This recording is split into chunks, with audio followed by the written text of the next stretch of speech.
नमस्कार मित्रांनो, माझं नाव आहे भालचंद्र. मराठी ज्योतिष कट्ट्यामध्ये आपल्या सर्वांचं स्वागत आहे. आजच्या व्हिडिओमध्ये आपण चर्चा करणार आहोत मेष राशीचं एप्रिल 2024 करताचं संपूर्ण राशीफळ कसे असतील ग्रहयोग, कसे असतील ग्रहांचे राशांतर आणि ते तुमच्या राशीवर कशा प्रकारे परिणाम करणार, कोणते निर्णय तुम्हाला घ्यायचे आहेत, कोणते निर्णय तुम्हाला टाळायचे आहेत, तुमच्या जीवनाचं असं कोणतं क्षेत्र आहे जे की सर्वात जास्त प्रभावित होणार आहे, या संदर्भातले खुलासेवर चर्चा आपण या व्हिडिओमध्ये करणार आहोत. या महिन्यामध्ये तुमच्या राशीच्या व्ययस्थानामध्ये सूर्यग्रहण होणार आहे. त्याचप्रमाणे बुध आहे तो वक्री सुद्धा आहे. तसं पाहिलं तर या महिन्यामध्ये नवीन वर्ष प्रारंभ होणार आहे. गुढीपाडवा आहे दिनांक 9 तारखेला आणि जे सूर्यग्रहण ते दिनांक 8 तारखेला आहे आणि बुध सुद्धा तुमच्या राशीचा महत्त्वपूर्ण जो ग्रह जो अशुभ आहे तुमच्या राशीकरता, परंतु त्याचा जो परिणाम आहे तो तुमच्या राशीकरता नक्कीच मिळतो, तो वक्री सुद्धा होणार आहे.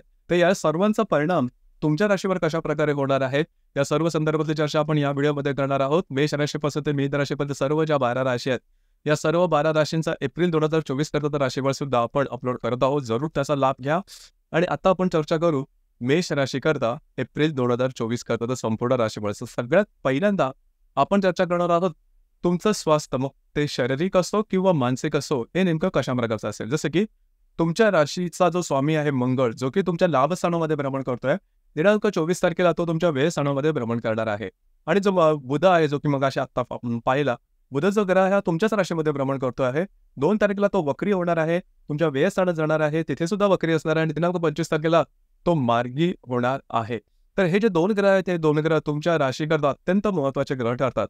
जसं की मंगळ आपण बघितला, बुधही बघितला, बुध जो व्ययस्थानात अशुभ स्थानात जाणार आहे. तर या महिन्यामध्ये सगळ्यात महत्त्वाची गोष्ट म्हणजे तुम्हाला मानसिक जे त्रास आहेत किंवा मानसिक तणावाखाली तुम्ही येऊ शकता. फ्रस्ट्रेशन तुमच्यामध्ये जाणवू शकेल किंवा घेतलेले निर्णय चुकणं, गैरसमज होणं किंवा वेगळ्याच प्रकारच्या गोष्टींच्या मागे लागणं, अशा प्रकारचे काही गोष्टी तुमच्या बाबतीत घडण्याची शक्यता बऱ्याच प्रमाणात आहे. तुमच्या राशीबद्दल सांगायचं झालं तर थोडीशी ट्रस्टवरती तुमची रास आहे, झटपट निर्णय घेणारी आहे. तुमच्या राशीचा जो निर्णय क्षमता असते ते खूपच चांगली असते. परंतु या महिन्यामध्ये लक्षात घ्या, तुम्ही घेतलेले निर्णय हे चुकण्याची शक्यता बऱ्याच प्रमाणात राहील. त्याच्यामुळे निर्णय घेताना सखोल विचार करणं हे गरजेचं आहे. आणि याचबरोबर सगळ्यात महत्त्वाची गोष्ट म्हणजे तुमच्या व्ययस्थानामध्ये ग्रहण सुद्धा होणार आहे दिनांक 8 तारखेला. लक्षात घ्या, ह्या ज्या अशुभ फलदायी गोष्टी आहेत या तुमच्यासाठी जास्त प्रमाणात होत आहेत. एकतर व्ययस्थानातलं ग्रहण, व्ययस्थान मगाशी सांगितल्याप्रमाणे अशुभ स्थान आहे आणि त्यामध्येच बुध वक्री, त्याच्यामुळे मानसिक तणाव हा या महिन्यामध्ये जाणवण्यात राहील. तर आणि त्याचे परिणाम सुद्धा तुम्हाला येणाऱ्या काही कालावधीमध्ये निश्चित मिळतील. तर या संदर्भात थोडीशी काळजी घ्या. कुठलीही गोष्ट करण्यामागे कोणाला काही कमिटमेंट प्रॉमिसेस करायचे असेल, काही गोष्ट आउट ऑफ द वे जाऊन करायची असेल तर थोडासा सखोलपणे विचार करा. कारण तुमची जी रास आहे आधी कृती मग विचार असा प्रकार असतो.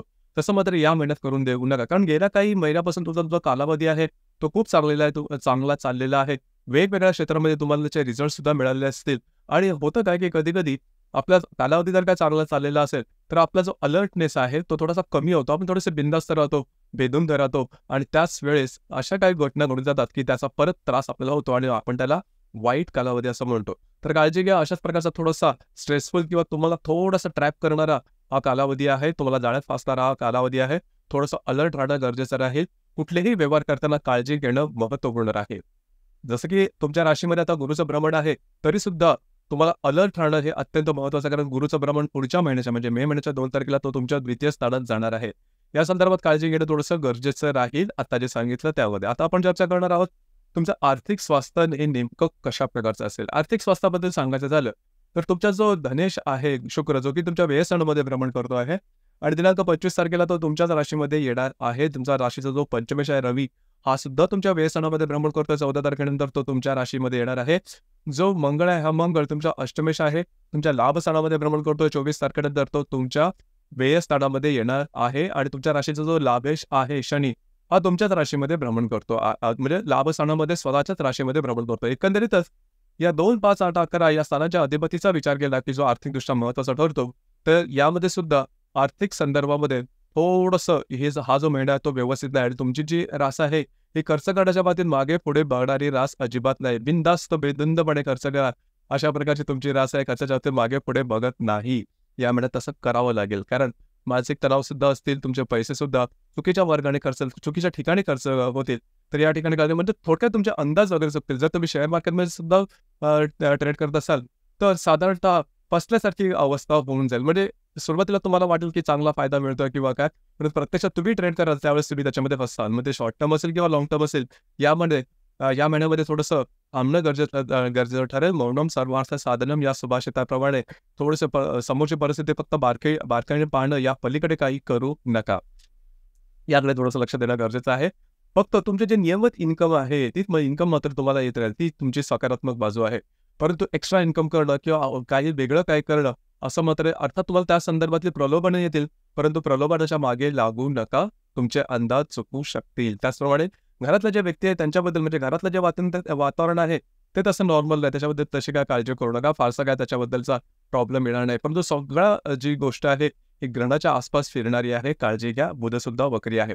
दुसरी महत्त्वाची गोष्ट म्हणजे लव्ह लाईफबद्दल सांगायचं झालं तर जर का तुम्ही कोणाच्या रिलेशनशिपमध्ये असाल तर तुमचा जो पंचमेश आहे रवी तुमच्या व्ययस्थानामध्ये आहे. 14 तारखेनंतर तो तुमच्या राशीमध्ये भ्रमण करणार आहे. तर या महिन्याचे जवळजवळ 10-15 दिवस तू मैमे किंवा तुमचे जे रिलेशनशिपमध्ये इथे लक्षात घ्या, 8 तारखेला होणार जे ग्रहण आहे रवी राहूचीच युती आहे तुमच्या व्ययस्थानामध्ये.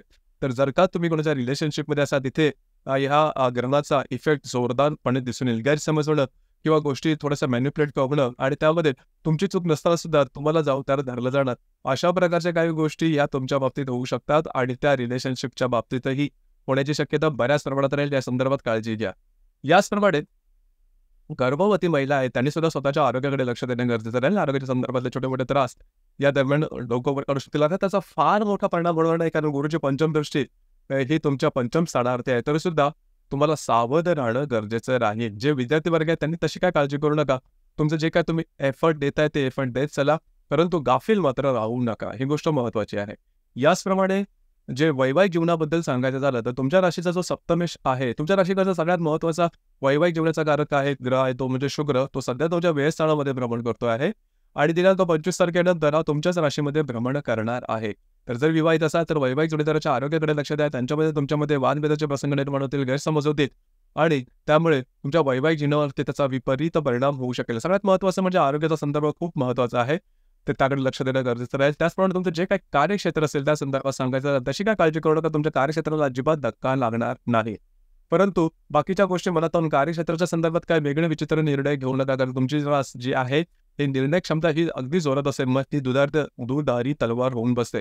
कधी-कधी त्याचा फायदा सुद्धा होतो आणि कधी-कधी त्याचा तोटा सुद्धा होऊ जातो या महिन्यामध्ये. अशा प्रकारचा अनुभव किंवा अशा प्रकारच्या काहीही कृती करू नका. इथे एकच गोष्ट सांगावीशी वाटते, कारण ग्रहण तुमच्या व्ययात आहे, बुध वक्री सुद्धा तुमच्या व्ययस्थानात झालेला आहे.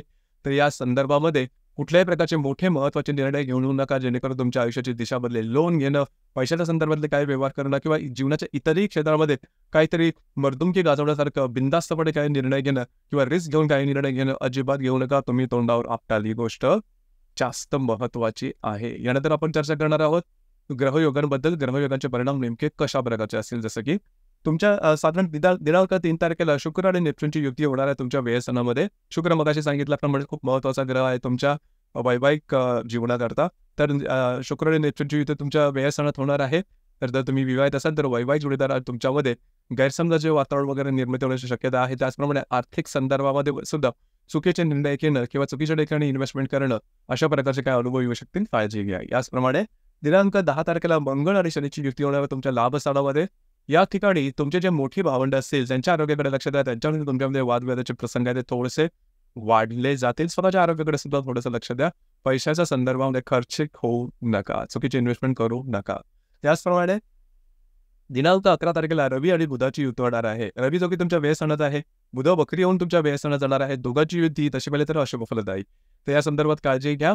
खास करून शेअर मार्केटशी संबंधित ट्रेड करत असाल, कोणाच्या रिलेशनशिपमध्ये असाल किंवा वैवाहिक जोडीदाराच्या आरोग्य संदर्भात कुठल्या क्षेत्रामध्ये हा जो ग्रहयोग आहे हा तुम्हाला इफेक्ट देणारच. या संदर्भात काळजी घेणं गरजेचं. काळजी घेणं म्हणजे काय, की तुम्ही स्वतःहून काही गोष्टी करू नका की जेणेकरून होणारे परिणाम आणखीन ठळक होतील, भडक होतील. ही थोडीशी जे तुमच्या हातामध्ये ज्या गोष्टी आहेत त्या तशा जाऊ देऊ नका. याचप्रमाणे दिनांक 19 तारखेला मंगळाचा गुरु आणि हर्षदशी लाभ योग होणार आहे. मंगळ जो की तुमच्या लाभस्थानामध्ये भ्रमण करतो आहे आणि गुरु हर्षद जो की तुमच्याच राशीमध्ये भ्रमण करतोय. दोघांचा लाभ योग होणारा शुभफलदायी अशा प्रकारचा योग राहील. काही चांगले उत्तम लाभ तुम्हाला या दरम्यान मिळते. मित्र परिवाराकडून सुद्धा काही चांगले लाभ या दरम्यान होण्याची शक्यता बऱ्याच प्रमाणात राहील. याचप्रमाणे बुध आणि शुक्राची सुद्धा युती होणार आहे. इथे बुध आहे तो वक्री आहे आणि त्या शुक्राच्या युतीमध्ये तुमच्या व्ययस्थानामध्ये होणार आहे. त्यामुळे थोडंसं वैवाहिक जोडीदाराच्या आरोग्याच्या संदर्भातले त्रास होतील, तर या ठिकाणी लक्ष द्या. या महिन्यातील जी अमावस्या आहे त्याच दिवशी ग्रहण आहे, सूर्यग्रहण, जे की मी सुरुवातीपासूनच सांगतो आहे. तर दिनांक 8 तारखेला आहे, काळजी घ्या. म्हणजेच तुम्हाला साधारण 8 तारखेला ग्रहण आहे, तर 6, 7, 8, 9, 10 या सगळ्या 5-6 दिवसामध्ये ग्रहणाचा इफेक्ट हा 4-5 दिवस नक्कीच राहतो. खरं बघितलं तर संपूर्ण महिनाभर त्याचा रिझल्ट दिसून येतो, परंतु या 5-6 महिन्यात जाणवलं येत पडत असतं. म्हणजे तुमची बुद्धी आपण भ्रष्ट वगैरे होणं म्हणतो, तशा प्रकारचा अनुभव राहील. म्हणजे चुकीच्या ठिकाणी तुमचं इन्व्हेस्टमेंट होईल, चुकीच्या ठिकाणचे निर्णय तुम्ही घेऊ शकाल.